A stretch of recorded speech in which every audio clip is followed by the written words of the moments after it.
Traces of West Indian Workers in the Canal by Gerard Mahoney. Sunday, August 17, 2014. Today, the Panama Canal, besides having a strategic value from an economic and business perspective, is an eloquent proof of human progress in the field of technology. It is without doubt one of the largest engineering works of its kind. But equally, the canal has allowed, with all the limitations of the time of its construction, the convergence of different races and cultures, creating a multi-ethnic and multicultural country, becoming an example of intercultural coexistence, which gives evidence of the possibilities of understanding dialectically and tolerance that encloses the human condition. Determinants of canal construction. Three elements made this extraordinary masterpiece of scientific and technical ingenuity: the technology developed by the United States, the geographic position due to the narrow isthmus separating the two oceans, equity contributed by the Panamanian nation, and finally the third element that made reality canal construction was the labor force.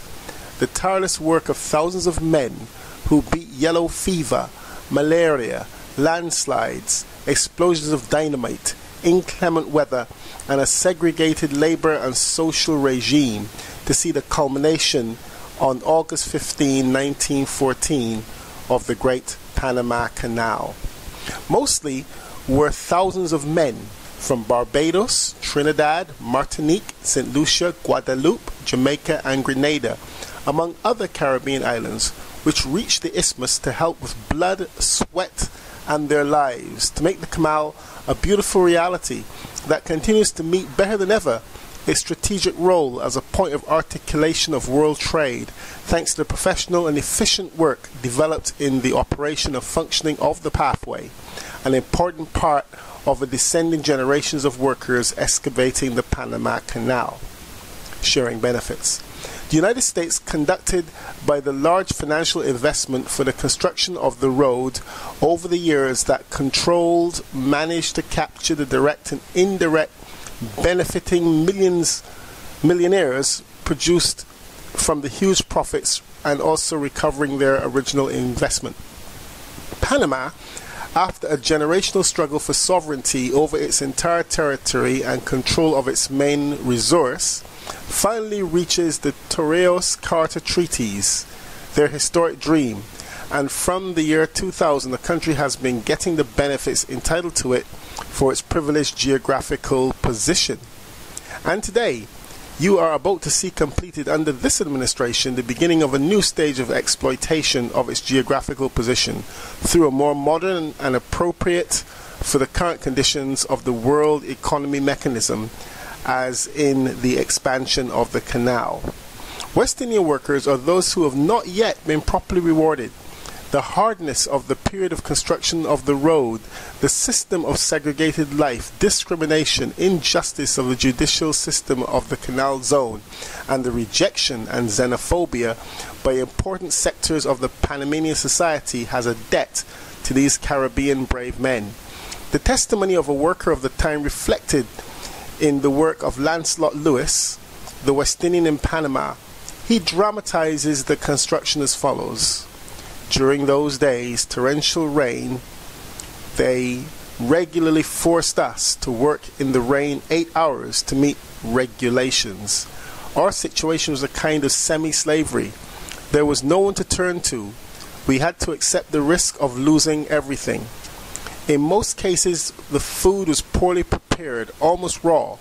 We had to bathe, wash our clothes, and drink water from the same river we used for cooking, and we shared with horses and cattle, continues Austin Harrigan. We had to confront the problem of malaria with poorly trained doctors and nurses. Many workers died early. Others became deaf by the excessive use of quinine, which we had to take to prevent illness. There were many who feared doctors and preferred to hide ill and seek their own remedies. Sometimes they were discovered savagely beaten, even sent to prison, because the rule was either at work or at the hospital. There was no room for laziness. After 9 p.m. there could be no candle in the labor camps. In addition to these demeaning situations, the West Indians were forced to take the toughest jobs. The annual report of the Department of Health of the Canal Company indicates that by the year 1913, 11,943 white employees had died in comparison with 44,711 black workers. Gold and silver roll. The segregated labor system in the Canal Zone was legitimized by the gold standard scheme for white Americans and Europeans and the silver standard to black workers. White received wages in gold, but no similar jobs were offered to the black workers.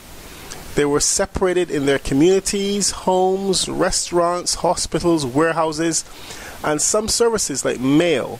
There was a line for whites and one for blacks, water fountains by race. One of the least studied aspects within the Canal Zone is the justice system.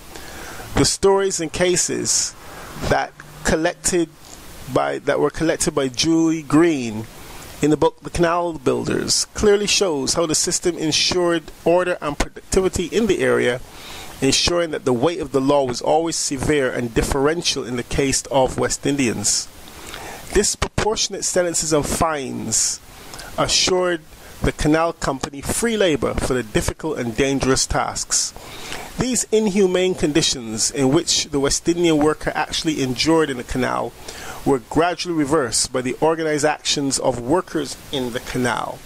From 1916, when the unions held the first strike in the Canal Zone, and would be continued by leaders like William and Samuel Preston Sortie Innes in 1920, and then by Samuel White, who created the Silver Workers Association, and later by the unionist Louis Anderson. And these workers, inspired by the strength of their numbers, were to star in major feats to dismantle the regime of gold and silver roll. Meaning of the 100 years. For West Indians and their descendants, locks and lakes of the canal contain the blood and sacrifice of their ancestors. Yet they have pride, having been part of the Panama Canal. But when today an important promotion of the 100 years of its existence causes discomfort by the reconstruction of the facts, the footprints of the builders do not appear to be recognized. The canal in Panamanian hands should not repeat the history of exclusion and rejection and xenophobic treatment of the Panamanian West Indian society expressed in the Constitution of 1941, famous for its article of prohibitive immigration. Rather, the canal in Panamanian hands should serve to generate profits through social policies, serve to reduce inequality and poverty in the popular sectors rather than copy the injustices the workers had to confront during the human story of the Panama Canal.